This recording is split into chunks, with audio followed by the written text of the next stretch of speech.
Silakan. Wassalatu wassalam ala Rasulillah Muhammad bin Abdullah sallallahu alaihi wasallam. Sudah. Jamaah, alhamdulillah.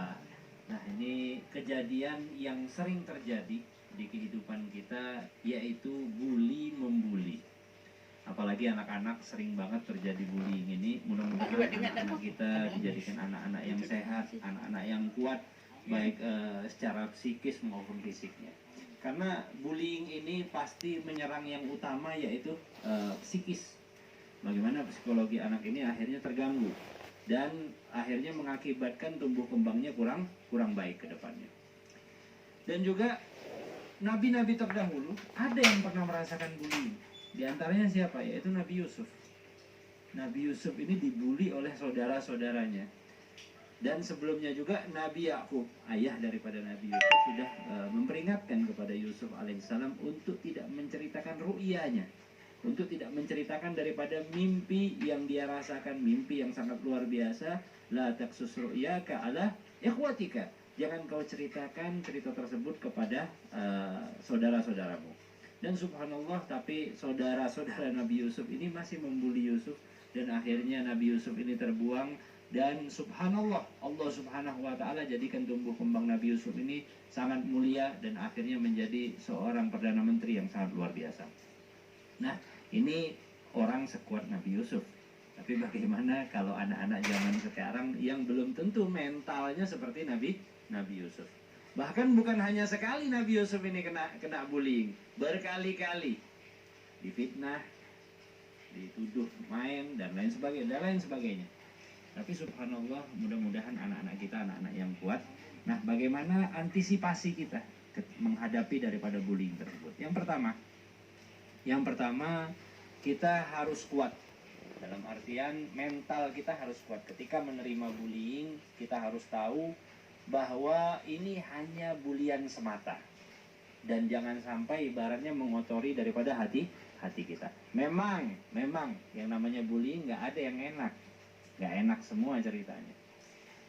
Nah, dan juga jadikan apa yang mereka ejek itu sebagai motivasi kita untuk bangkit. Apa yang mereka ejek, misalnya kita diejek, mohon maaf, bodoh, nggak ngerti pelajaran dan lain sebagainya, jadikan itu sebagai motivasi kita. Subhanallah, beberapa orang mungkin dulu diejek melarat dan lain sebagainya, akhirnya jadi orang sukses, kaya, jadi orang luar biasa, dermawan, berinfak, membangun masjid dan lain sebagainya. Nah, ini harus dijadikan motivasi kita untuk bangkit. Kemudian berdoa kepada Allah Subhanahu wa taala. Karena apa? Karena doaul mazlum makbul. Doanya orang yang didolimi ini diterima sama Allah Subhanahu wa taala. Nah, ingat kalau pas lagi dibully dan lain sebagainya, angkat tangan, doanya yang baik-baik. Doanya yang baik-baik. Mohon maaf, kadang-kadang kalau kita pas lagi dibully ataupun kita lagi menerima ejekan, kadang-kadang keluar dari mulut serampangan. Doanya sembarangan. Ya Allah, matiin deh. Akhirnya kalau doa itu diterima sama Allah, kita yang dimatiin gimana? Karena doa seseorang itu juga berimpact terhadap dirinya. Jadi misalnya kita doain baik sama orang, ya kita juga dapatnya baik. Kalau kita doain jelek, akhirnya dapatnya jelek. Hati-hati kita doain mati, mudah-mudahan bulan, akhirnya kita yang lewat. Atau misalnya kita diejek, melarat dan mudah-mudahan mobilnya hilang nanti, semua kendaraannya, akhirnya baliknya ke kita. Ini ketika kita dibully dan lain sebagainya, jaga lisan kita, doain yang baik. Ya Allah, berikan rezeki kepadaku ya Allah.